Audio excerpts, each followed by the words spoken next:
All right, everybody, welcome to the November meeting of the newly named, somebody help me out, Police Committee? Planning Committee. Police planning. Police Planning Committee? Okay, good. So Caroline Thompson isn't able to be here this evening, so she asked me just to kind of lead you guys through the meeting. So what I thought is obviously give everybody an opportunity to give updates as to, and I kind of thought in three ways, where they're at now, kind of what you've done, what you have left that you think you still need to tackle, and then a realistic time frame of how long you think that may take. And the answer doesn't matter, right? Whether it's, hey, it'll take one more meeting or it'll take 6 more meetings. If we get an answer that's, 1 to 3 more meetings, then I think we're probably on track. If we get an answer that's 6 meetings, we may be able to shift some help over to the person who has that because maybe they got a big workload. Okay, so just kind of keep those 3 questions in mind. We'll run through everybody and then take it from there, okay? So Uri, as the highest ranking, do you want to start? Sure, I don't have anything to report. I'm really here in a supportive role. I did some work on multiple topics that we discussed previously, but nothing that I worked on has really been relevant just as yet. Okay. So, and those areas have been various models for outsourcing, and Dan has taken that on, so I don't have anything to add with that. No worries. All right, we'll move right down the list of how Caroline gave me the roster. Kim, did you have anything that you'd like to, I know you do, present and discuss? Kim's on Zoom. I'm here. I put together what I thought were, because I was working on current services provided by the Yardley Borough Police Department. So I kind of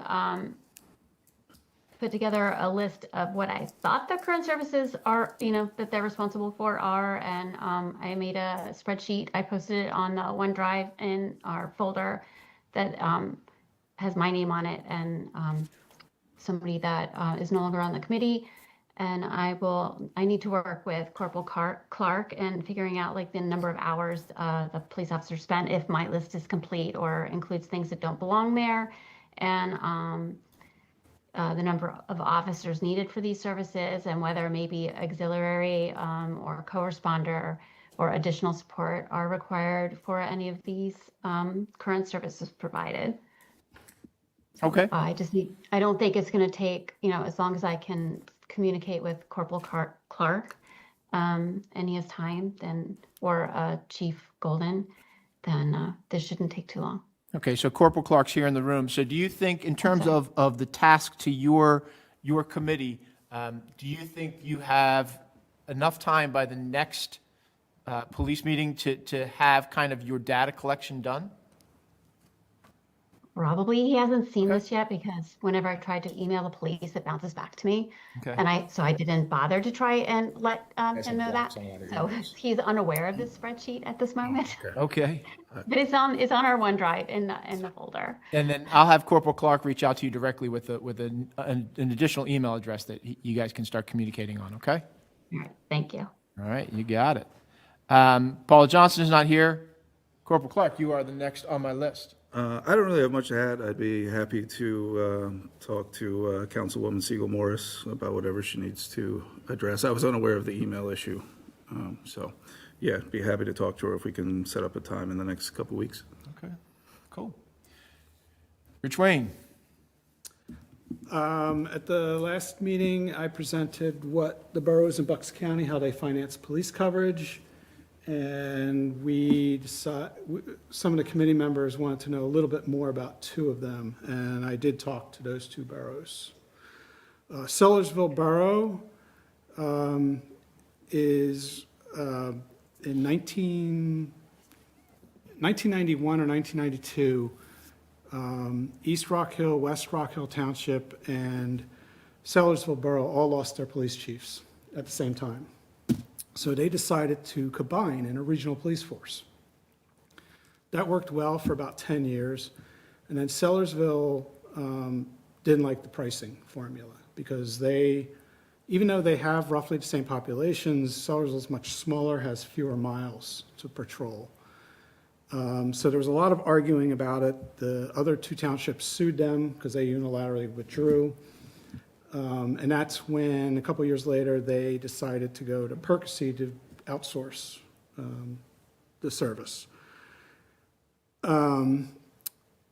what's interesting was the lawsuit talks about the different methods that they price regional and outsourcing. And one of those things is called police protection unit method, where you buy a certain amount of blocks of time for coverage.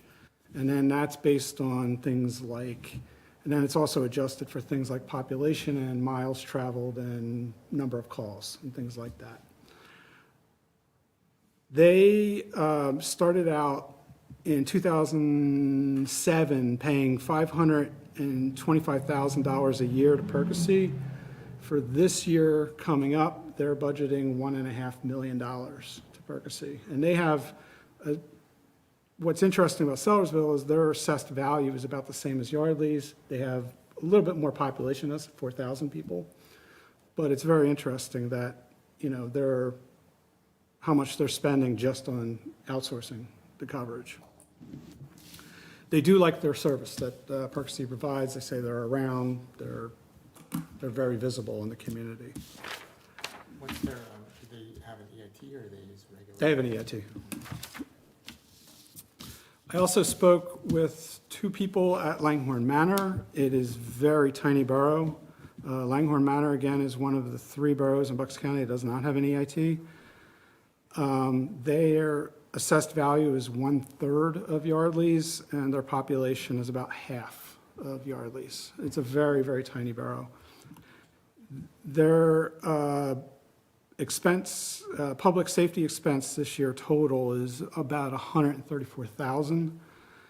They have 5 officers, all are part-time, including their chief. Chief Kenny also works as a full-time officer at another town. The part-timers work nights and weekends, which was a surprise to me. I just figured they work days and they would trust the state police to cover nights, but it's the opposite. They did note that the state police rarely come out. Pretty much they only come out if there's an active crime happening. If there's like an active shooter or there's an active robbery or there's a huge accident, they'll come out. Otherwise, if something's been completed, they won't come out and do investigation or anything like that. So it's really interesting, 2 very different cases, but you get what you pay for, I guess. Can you just remind me, what was the population of Sellersville relative to ours? It's about 4,500, and we're about 2,500. Right. Rich, do you know, or he asked the same question about the IT, are Percy and Sellersville contiguous? Do they touch? I believe they are. Okay, I believe they are. okay. And just looking at them and how the townships and Sellersville are arranged, I didn't think it would work just on paper because they're giant rural townships, and then you have Sellersville with its downtown, a very compact thing. It would seem to me it would be a very different policing needed. What you bring up is also the density. That hasn't come up, I think, in previous meetings that we had, but, like if you look. That's what the townships argued. They said, well, we're 3 different entities, but our service calls are about the same, even though the townships have about the same population, but they have so much more space. They're like these giant rural townships, and then you have this tiny little borough that has about the same number of calls per year. So that was the subject of the suit on how they did the funding. It was very complicated and took years to resolve. I would imagine that, just thinking also like the whole proactive side, because a lot of if you look at our statistics, a lot of it, I did some diving into calls for service. The way we list it is kind of, we put it all under that umbrella, but then when we divide it up, if you're like, Chief Golden's reports, he now like splits and tells you how many were initiated by customers and how many were self-initiated. I'm gonna imagine just that because we're more dense than, let's say, a more rural area, or just more widespread area, even Lower Makefield, that you get more time in those service checks and less time driving, because you're going like from Right. here That was to here. a You're central, almost walking. that was a central point in their lawsuit. They were like, you guys have to buy more vehicles because you patrol more miles. We shouldn't have to be on the hook for that. They went back and forth for years on that. So, So in terms of your data gathering, do you feel you're pretty complete at this point? Do you think you have other things you want to put together? I want to talk to Newtown Borough because they ended their service and then regained it. I want to find out what happened there. And I also want to talk to New Britain Borough because they're the other twin financially to Yardley. Okay. So, and I think I can do that by the next meeting. It's a month, Yeah, 2 months worst case. yeah. Okay, good, great. Anything additional? Anything else? No, All right, thank you. Okay, Rami, you're up. All right, so I guess we can pull up the slide. So I don't know if everybody got this or not. It sounds like maybe there was an email issue I was unaware of, but this was emailed out. So if you can't read it, it's just what you have in your email. who sent it? Paula sent it to everyone on Yes, the yes, committee. I got it. And so there's a whole range of details there, to the extent there's interest, I'm happy to talk through it. It'd be easier if we had printouts, which we were supposed to have, but I guess it didn't come together.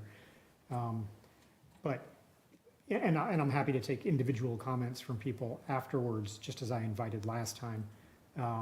This has been updated from what we reviewed at the last meeting with the actual 2026, I guess it's the approved budget now. And that everything is projected forward from the actual approved 2026 budget. There's a whole variety of assumptions, of course, because it's a projection forward into the future, so you have to make assumptions. But the bottom line is that in 5 years, we should be expecting the cost to be over $1.5 million. Now, that's sensitive to, a number of assumptions, but broadly writ, I would conclude from this that these projections are more conservative than not.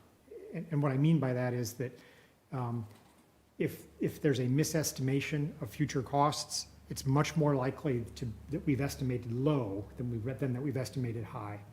It's not sort of the middle of a probability distribution curve. Most of these things, I guess that's a testament to good management up until now. Things have been managed very well, but most of the risk is on the upside, not the downside. And I'll come back to the cost in just a second. Some of those material risks, just to be concrete, for higher expenses would be the cost mix of part-time and full-time staff that we're using, which obviously is driving our projected expense. Medical costs, right now we're sort of enjoying the benefit of the fact that of the family structure of the people that are currently employed is less expensive than if they just had a different family structure. But we can't control that, it just is what it is. And so most of the risk there is that the cost could be higher in future. Other things like, increasing longevity and the pay associated with that. Other kinds of medical costs that the borough bears directly, and it's not just sort of insurance, disability, other kinds of insurance. If there would be casualty loss, like a vehicle for some reason, none of that is accounted for. That would all be incremental to any kind of projection. Can I ask you a question? The lines where it shows assumes like 3% inflation, that pertains. So when you have like a yellow line, like row 15, where it says assumes 3% inflation. I can't read that, but Okay, but that's under this, that corresponds to life, short-term disability. right. So I tried to. So be how did you get, totally it's very explicit. interesting that you put different inflation numbers, it makes a lot of sense. How did you get that number? To me, that seems kind of low, like, those things seem to go up like, I think it's low also. Okay. I agree with you. I believe I have been conservative and erred on the side of lower rather than higher, more or less across the board. These numbers are mostly the same as what I showed last time. I invited input. I think one of the ways this could be managed is a sensitivity analysis, where we say, what if, instead of these assumptions, the assumptions were something else? And it'll give us a bracketed range of expected future cost rather than just a point estimate, which is probably a little more realistic because no one knows what it's going to be in the future. So like I said, I'm happy to adjust any of these, but I think all the lines are not equally material, and you could modify 10 of these and without making a huge difference in, the expectation for the future. But all you basically did is apply those inflation numbers to those categories. Well, so the reason they're yellow is Compounding. everything, every year increases by that amount. So I tried to transparently highlight, that's why it's in yellow, because I wanted people to notice what it had to say about that. And it's not any more complicated than that. I did, one of the things they pointed out in some of the previous documents that townships often do wrong is not accounting for all the costs that are actually associated operationally with operating an independent organization. But I think we have actually not made that mistake. I think we are accounting for the costs that are associated with that. And I think we've, I can't say it's perfect, but it's reasonably complete. Yeah. So this analysis that you did is, just so I understand it, is if we changed nothing and just move forward with inflation rates and all those types of things, that's where we would end up? That's exactly what this is. I don't have anything else to analyze All right. because, and we have to get to the point, I mean, it's, how many meetings or whatever, but until there is an alternative to analyze, I can't compare this to I anything. understand. I'm just making sure, so you weren't really looking at anything more detailed than what we're doing now and projecting it out to give us kind of an idea of where we're going if we do nothing. That's right. This is as close to a status quo projection as possible. So for example, this assumes 1 chief plus 5 full-time and the current part-time complement and no increase. I know there's been discussion about whether it should be increased. It also assumes no decrease.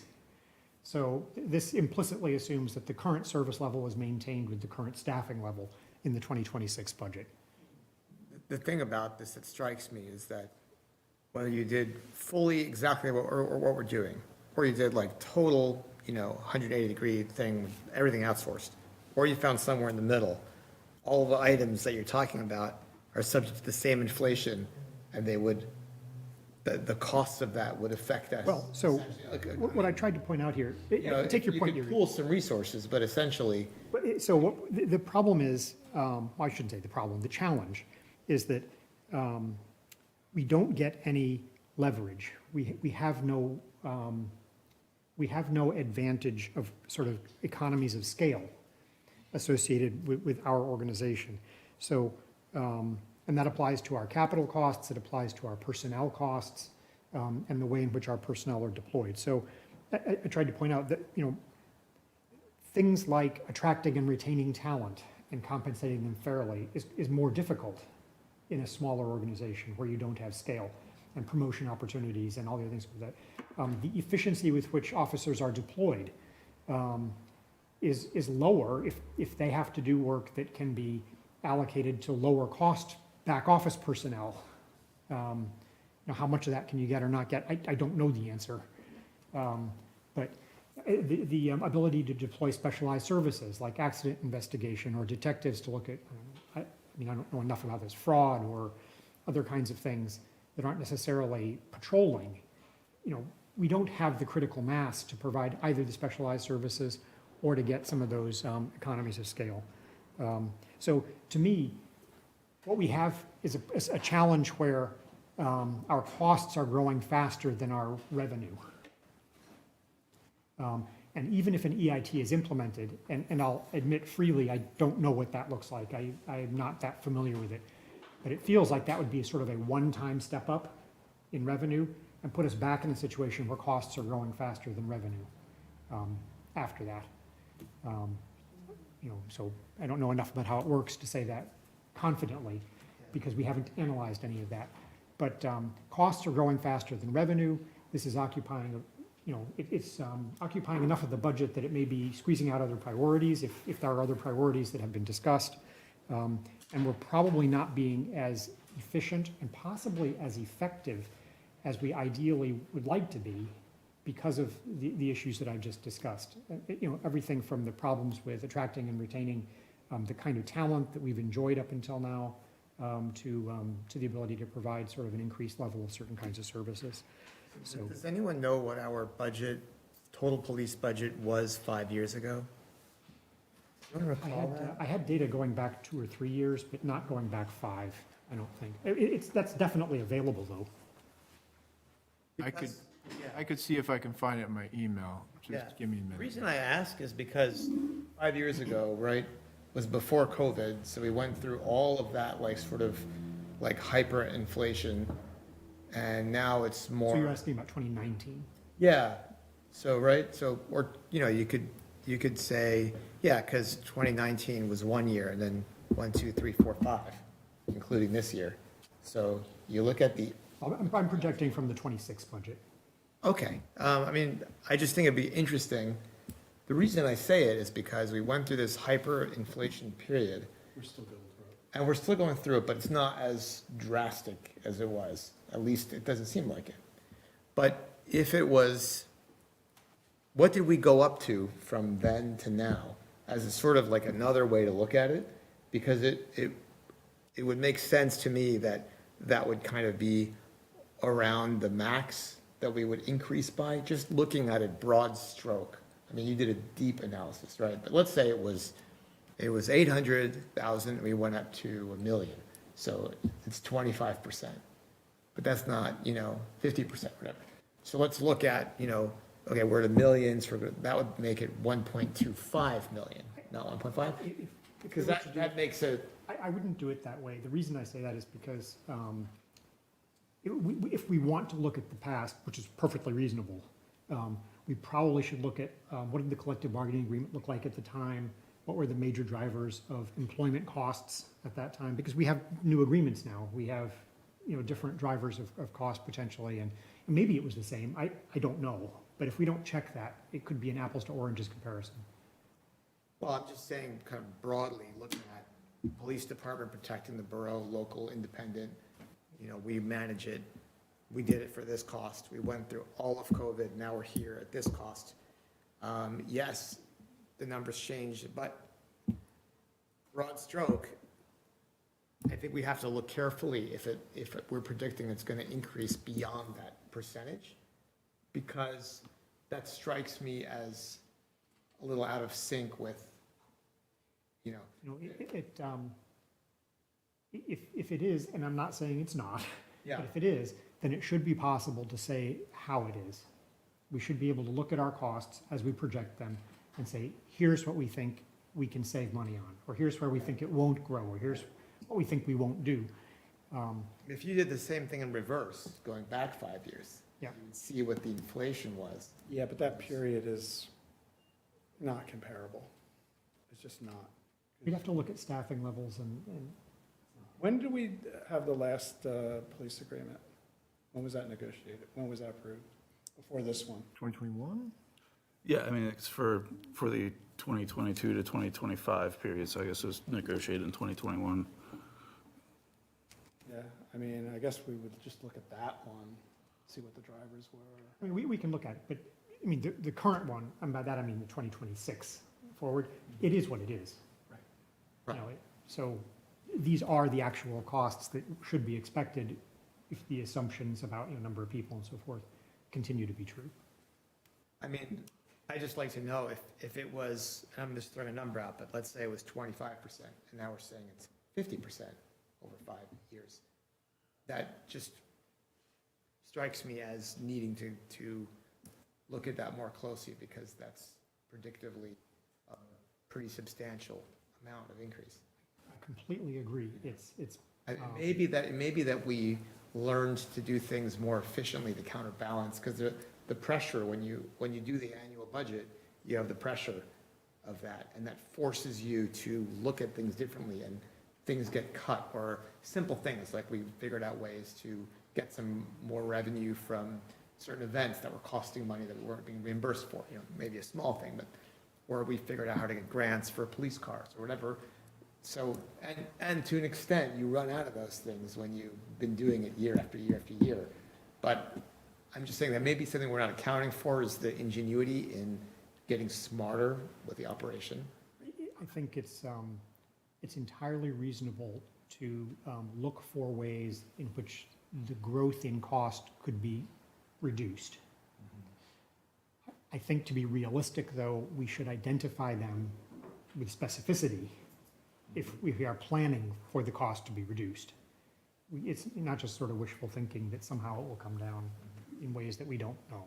But these medical cost inflation, longevity, disability, other types of insurance, I don't know how you can slow those. You know, those are, by the way, whether you have a local police force or, Right. let's say, equivalent number of hours of policing from another police force, you're paying those either way. The way to get after that, I agree with that, full stop what you just said. Yeah. But the only way you can reduce the cost of people is by using lower cost people with different skill sets to fill some of the function. But- And deploying your higher cost, higher skilled people against the tasks you need them for. Yes. But it's, it makes sense in New York City that you have a lot of like lower cost people to do various like investigations, bureaucratic work. Because of our small size, I don't know how much you really. I don't know that we can, and this is, That was the point you were making with the it's comments. the point, I don't know enough about how police forces run, except that I don't think we're big enough to be able to have a department of everything. Yeah. And, you need a certain amount of scale before you can start to do that. And, I have been told that Lower Makefield does have more back office support for their officers than we are able to have. I don't know exactly what that means. Maybe you have a much better idea than I do. I mean, I have somewhat of an idea. I mean, I know that they do have an office of receptionists that do, the answering the phones and dealing with kind of non-police related things and filing reports, et cetera, et cetera. I don't know the exact scope of what their responsibilities are.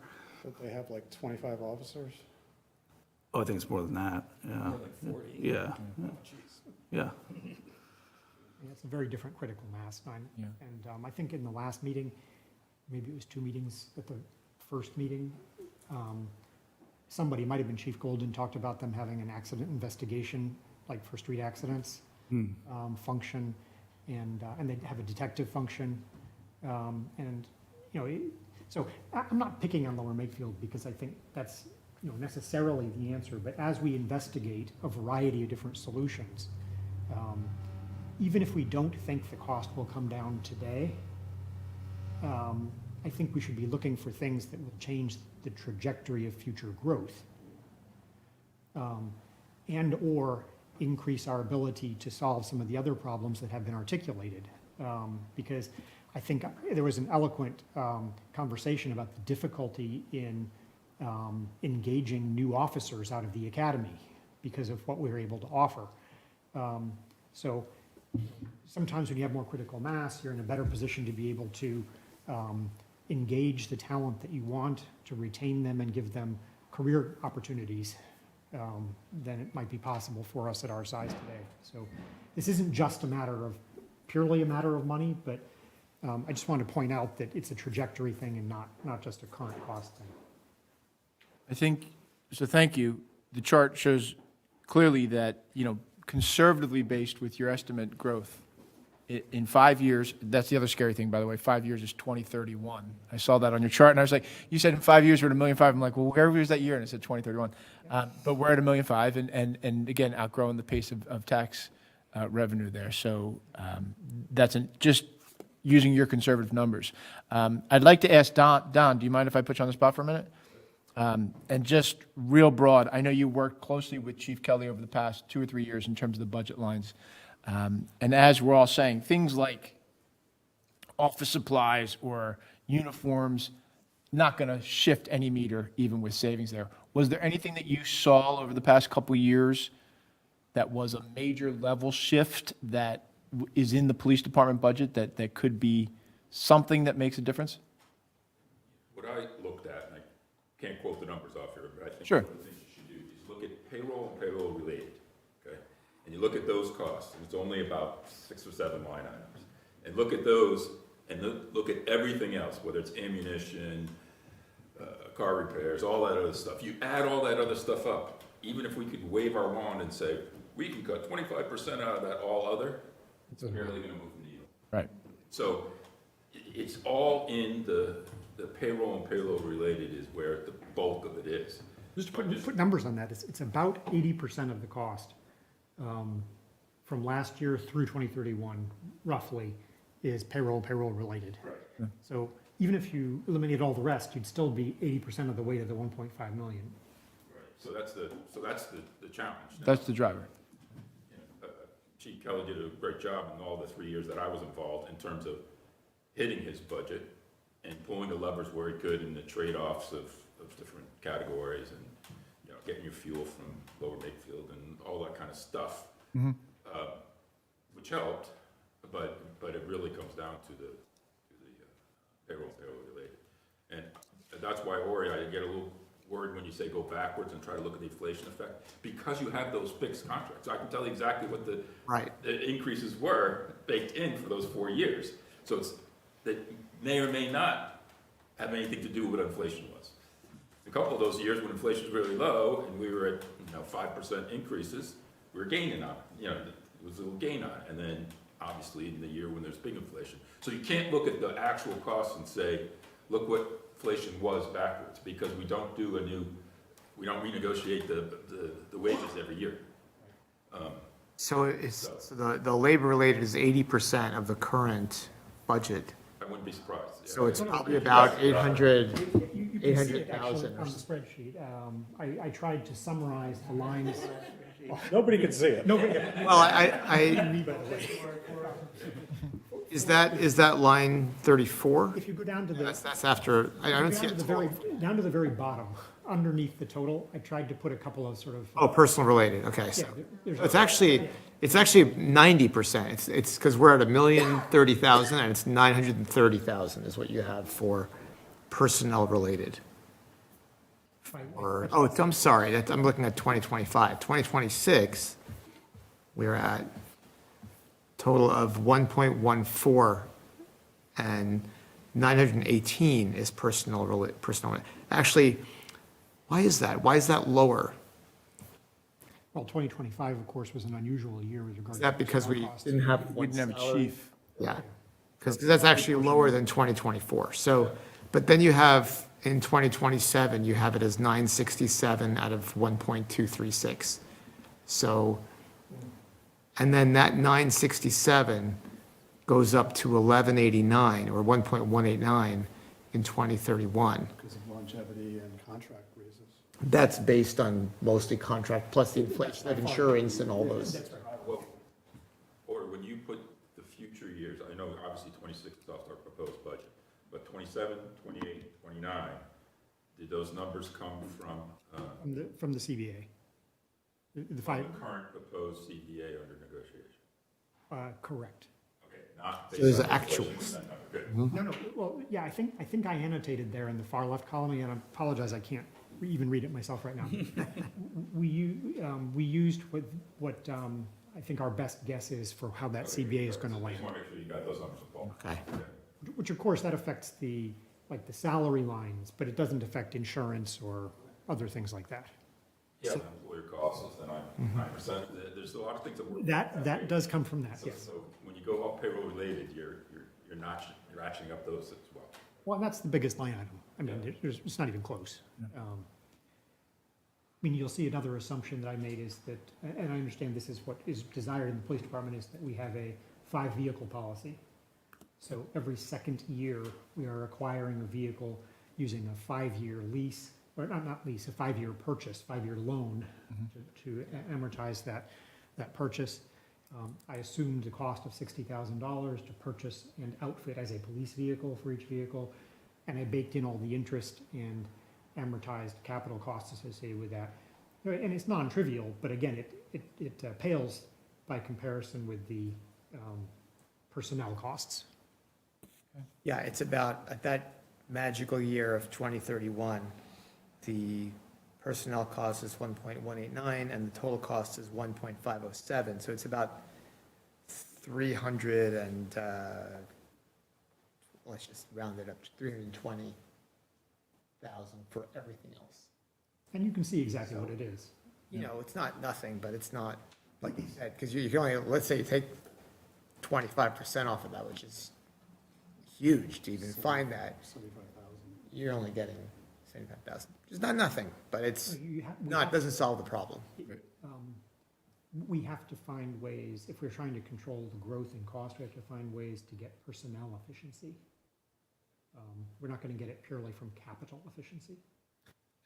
Was it Sellersville that you said was at 1.5 right now? They're paying Percy for the upcoming budget for 26, they're gonna pay $1.5 million. And what's their tax base? You were saying earlier, what was their? They're versus ours? roughly the same as us, So they're coming up with it. but they have now. they have an EIT too. Okay, but that, But their population is much larger. Yeah, it's about 4,000. because their property values. We're almost lower 3,500. per capita. We have 2,500 registered voters, so we gotta be close to 3,000. they're 2,500 people. They're about 4,400 people.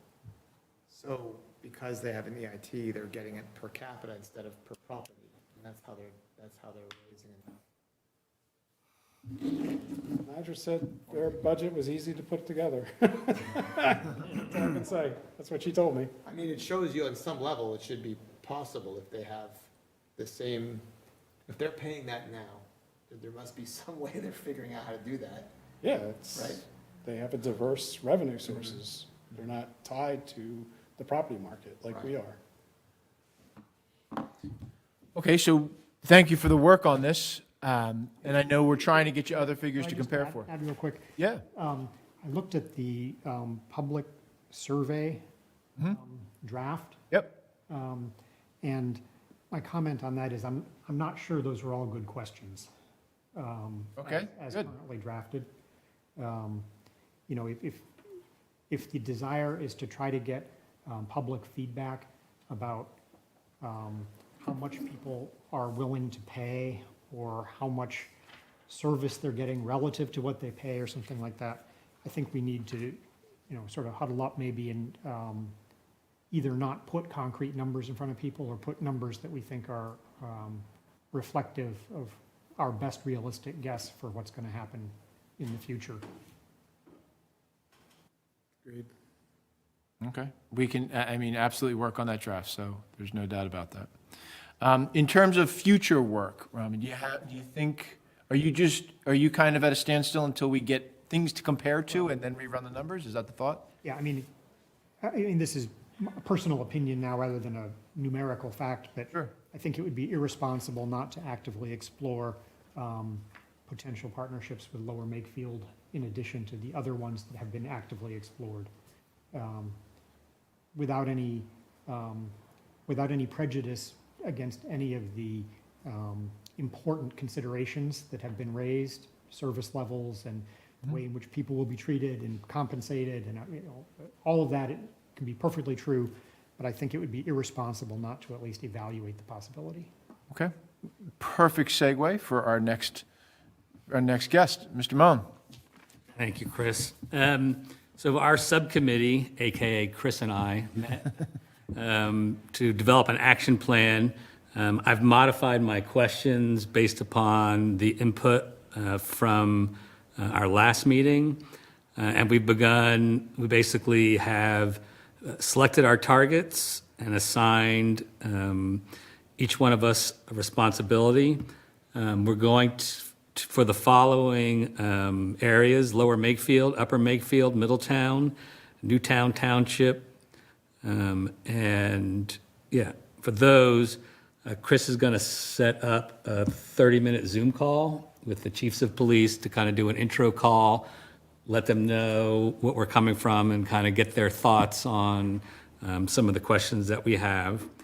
And then I've reached out to State Rep Warren's office to get a contact at the state police so that we can have a conversation, say, hey, if we want to onboard Yardley Borough to the state police, what are our options and what does that look like? I also have to talk to Newtown Borough about the previous switch, but if you want to keep that, Rich, that's fine with me. I'll do it. You got it. Yeah. Plate. So I'll note that Rich is going to take over that, and I'd be interested in as much detail as you can get as far as budgets. I mean, I'm going to whole budget, but what did you pay? Why did you decide, that type of thing. And then currently Langhorne Borough is using the state police, so I'm going to be reaching out to them to discuss exactly what they're doing as well. But I really want to talk to the state police person first before I reach out to the other municipalities that are using state police. So over the next month, we hope to schedule these. It's the Christmas season, so I'm not highly optimistic that we will get them all done. So we're probably looking at another month, at least a month, probably 2 months by the time we have all these calls and can get some initial reports back to the committee. Would you agree, Chris? I would. I think, we can tackle them as quickly as possible. I think the bogey is meeting the chief schedules, right? Yeah. So, they're not going to be like, oh, yeah, what time tomorrow do you want to get together for a talk about this? Langhorne Manor Chief. Yeah, we're going to try to pull some strings and see what we can do, but yeah, I would think we'd have a good shot at getting the majority of it done by the next meeting, but probably realistically need 2 to make sure we dig in and can analyze, yeah. Yeah, I agree. Okay. So that's our plan of action for the outsourcing, partial or full. Excellent. All right. So we do have some things to get to. Obviously, council, we've got to keep an eye on the clock, and we do have an executive session, council, before the meeting. So anyone else on the committee have anything before we open to the public? Yeah, I had a question. Sure. I was reviewing some of the materials that Caroline provided at the beginning of this, and I guess there's been previous work by a different committee, but there was a DCED article that talked about Governor's Center for Local Government Services Assistance, and that talked about a lot of technical challenges associated with changing sort of police structures and offering technical assistance to help make sure that transitions could be properly evaluated and, if engaged in, sort of properly executed. I don't claim to have any expertise in policing, but it does feel like there's enough complexity in running a police force that having some assistance could be valuable if it, in fact, is available. And I don't know if it really is or isn't, but that document, which wasn't dated, could have been old. I don't know. Just to add also, when you go speak to the chiefs, 2 things. One is when you speak to Middletown, I spoke to Scott Foreman, who was very helpful just generally. He's been around for like decades. I think he got to start here in the borough working for SEPTA. But he's a good contact, just to get general information, not just Middletown. And the second thing is maybe could you also explore sharing of resources, partial. Yeah, all of those are all of those are in that, yeah. Because Ours is not just, hey, do you want to merge? Ours has a whole bunch of questions of different levels of All the cooperation. questions that we went over last time and that we added to are the questions that we're going to pose to them as an initial, they're not going to have all the answers for us, but at least the initial contact of, the types of things that we're interested in. Also ask State Rep if the issue of boroughs paying the state police comes up. It's been coming up a lot lately in recent years, and it hasn't been approved yet, but apparently it's getting more and more support in the State House. Okay. And Rami, we can have Paula look into that DCED stuff because she probably has some contacts or familiarity with people They that. call it the Municipal Assistance Program, and it sounds like it's explicitly intended to help municipalities, but it may have constraints or limitations that make it Let's unrealistic. look into. All right, good. If my memory serves me correctly, that's maybe a grant-based type of thing where you have to apply. You can't just go, hey, stop by and help us out. I think you have to put together a grant application to get that assistance. If I recall correctly, that was 15 years ago, so I don't know if I recall correctly or not at that point. All right, anything else from the committee? I'd just like to say, now, obviously, my input here is not unbiased. But, we're looking at these numbers, and I understand the budgetary restraints and concerns, but I feel like I would be remiss in my duty as the representative of the department here. We're looking at this year, a little over $1 million. Next year projected 1.14 million. And in 2031, we're looking at 1.5 million. And as discussed earlier, that's what Sellersville is already paying currently to outsource their police services. Yep. So in the grand scheme of things, I mean, I think these numbers seem reasonable if there is a comparable municipality that is already paying what we're projected to pay in 2031 for police services. And here we have a situation where we're keeping them within the borough. Our department, I don't know what kind of event Sellersville does, but we do the Memorial Day Parade, Christmas Parade, Veterans Day, all those events, and we cover all that in-house. Yeah. So I think that's reasonable.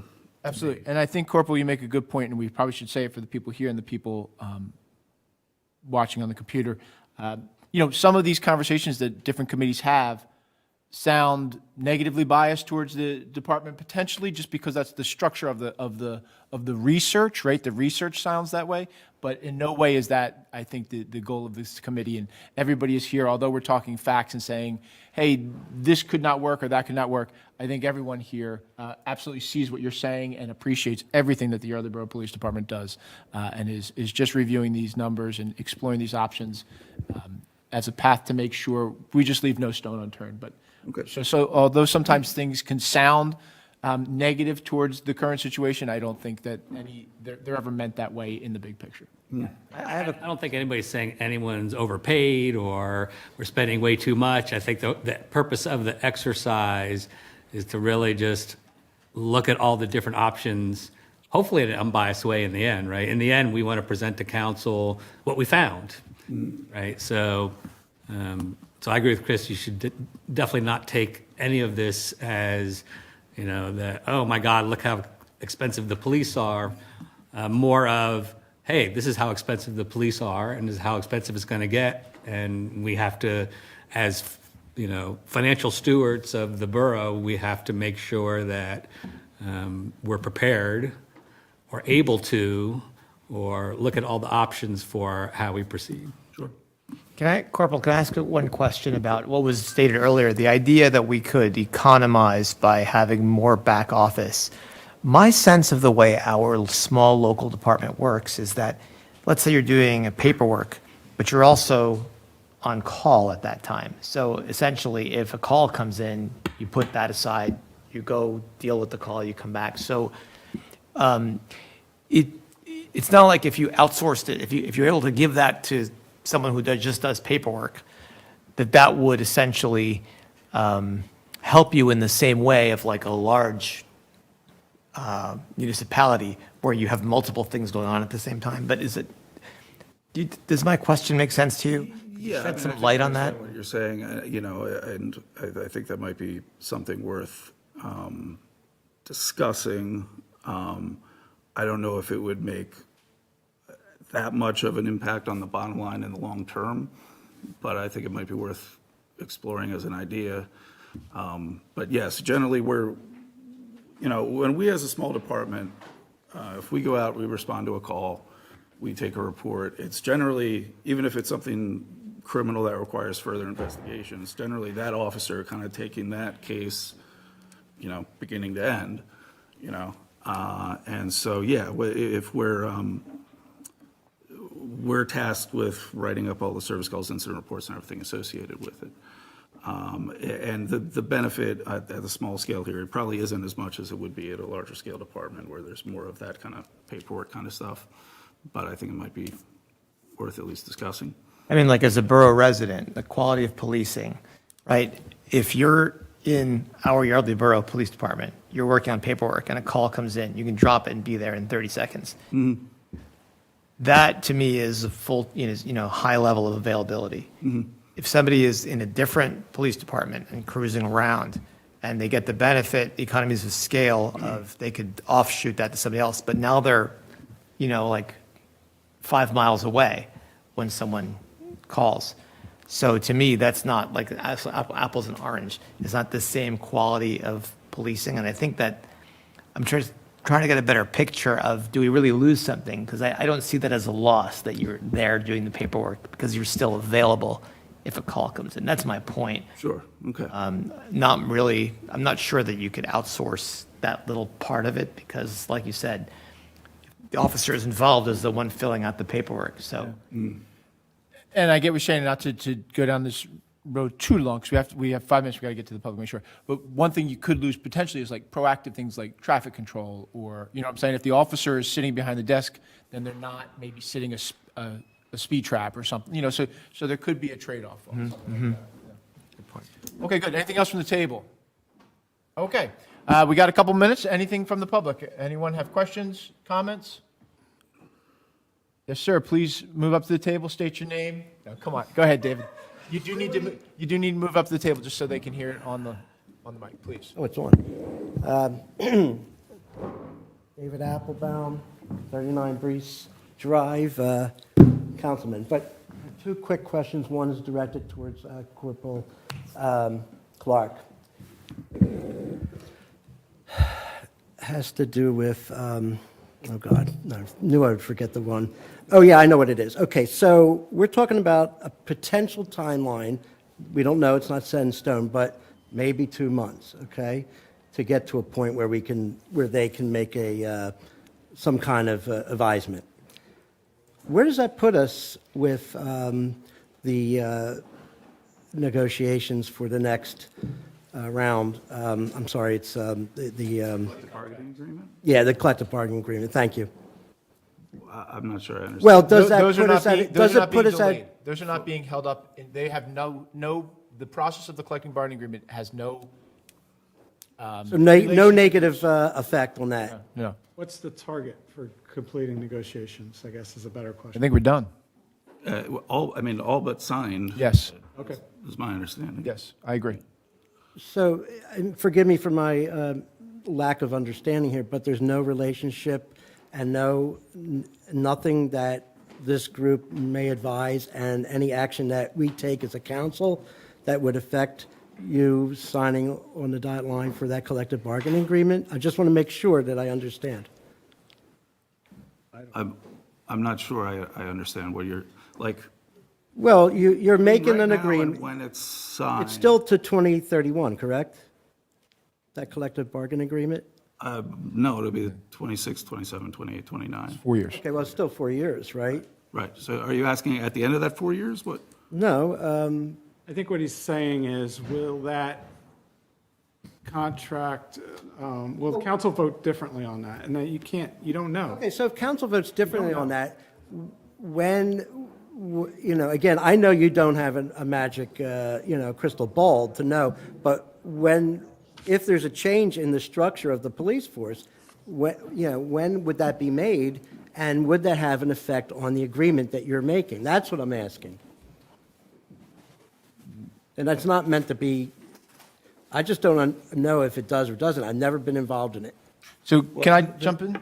Oh, go ahead. So we have a collective bargaining agreement that we have negotiated and come to an agreement outside of this with the police department. Okay. So we're ready to sign that and have that all done. That will be a 4-year agreement with the police department, okay?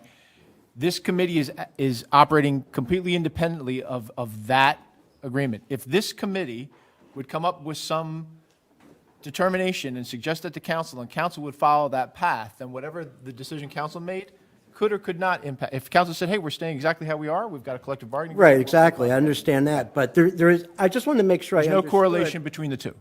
Well, you did just say there might be an impact at some point if there was a change. That's all I'm asking. Well, again, I don't want to put this out there because people are going to think we're saying it, but if the whole department went away, then you wouldn't have a collective bargaining agreement, correct?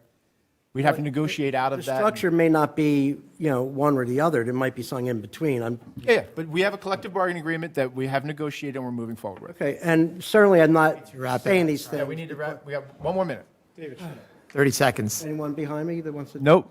Okay, so you were talking about the cost of policing, and of course it grows, because of inflation and other, set costs.